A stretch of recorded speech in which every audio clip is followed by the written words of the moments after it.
Hi guys, I'm Dean and welcome to another edition of The Inebriologist.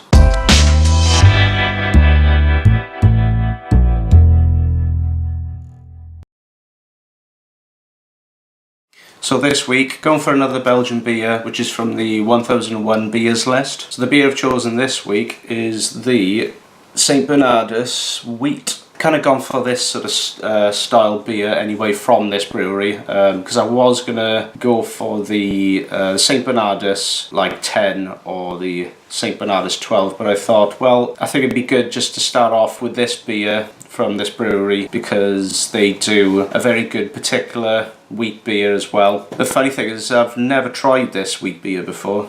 Tried several others, you know, I've had like Garden and plenty of others, you know, but I haven't tried any of the St. Bernardus wheat beers anyway, so it'd be good to have a little try of this. So this beer is coming in at 5.5%, if it can focus. There we go, 5.5% ABV. So it's not as strong as the other St. Bernardus beers. Hopefully it'll just be as flavoursome and thirst quenching as the other ones anyway. So, and just another thing, because I don't have any of the St. Bernardus glassware, I've gone for something which is quite close to what their usual glassware is. So I've gone for this Tongalo glass.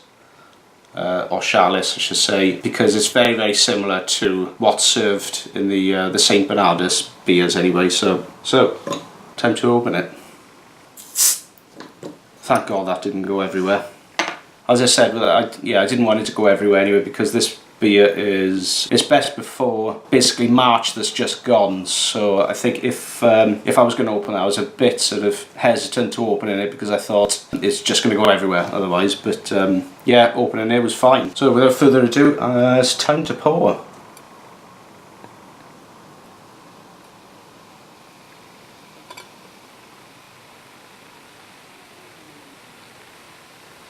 I'll leave a little bit in the glass anyway, but even just seeing it in the bottle anyway, it was quite a hazy beer, so the look of it straight away is very, very hazy. Incredible amount of carbonation in the glass. There wasn't much for a head really, like a one finger head, but it's just completely dissipated now, so that's completely gone. It's got a very sort of like an orangey, lemony tinge. I know again that the camera doesn't really do it any justice to seeing what it looks like in real life, but it looks more lemony, honey colour than orange. It looks like orange on the camera, but it's more like a lemony, honey colour. Looking through it is very, very, it's very cloudy, as you'd expect from a wheat beer anyway, so you know, you get some of those unrefined sort of malts that go into it. Yeah, it just ends up being sort of like a little bit more cloudy than what you get with something else. It's not, you know, so it's not going to be filtered. So time to dive in and have a bit of a smell. Yes, very very orange peel type smell to it. It smells quite sort of peppery in a way as well. Not as much as peppery, but maybe that sort of spicy peppery sort of smell to it, if that makes any sense. It's kind of like that citrus smell, and yeah, just that sort of quintessential Belgian yeasty, bready sort of smell as well, which you get with a lot of different Belgian beers, you know. But yeah, I've never tried this, so this is going to be interesting. As I said, I've tried a few wheat beers, but it'd be nice to try the St. Bernardus version anyway. So I've tried the other St. Bernardus stuff as well, which is quite nice. Probably review them as well in the future, but yeah, so it'd be nice to try this. So cheers.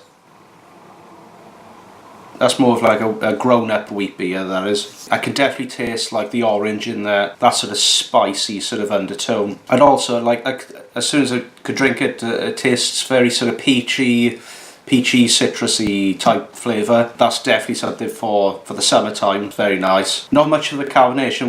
When I do drink it, the carbonation just goes away straight away. You can see most of the carbonation was in the glass. But as you do drink it, it's nice and refreshing. So it's nice to have that sort of citrusy edge. And yeah, with the peach flavours there, orange peach flavours. When I say it's like a bit more of a grown-up type of wheat beer, there is a very, very slight sort of sour flavour to it as well, that I know that a lot of people, some of my friends anyway, they don't like sour beers, and they just think like, oh, it's like an off flavour, but it's far from that at all, you know. It's just depends on what sort of bacteria and what sort of yeast you use as well, you know. But I quite like having a bit of a sour flavour on there. It does give it a bit more of a different sort of approach to it, you know. Not much body to it at all. Yeah, it's quite a watery sort of beer. Well, not watery. I don't mean it as in a watery sort of beer, but it's just not as much body. You know, obviously with something as light as that, there's not going to be heavy malts in there. It's going to be quite light, refreshing. That's it, something for the summertime anyway. So quite enjoying this. It's very nice. So the score I'm going to give this beer this week, 3.5 out of 5. Yeah, which is kind of like, it's a, you know,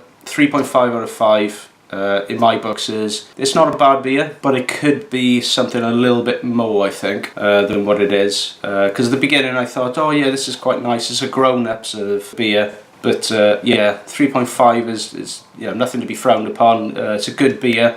Maybe they could have put maybe some other sort of hops in there, just, or dry hop it or something, just to get a bit more of aroma going, you know. But it's still a nice beer nonetheless. So on that note, guys, thanks for watching. Don't forget to subscribe to more beer videos. I'll see you very soon. Iechyd.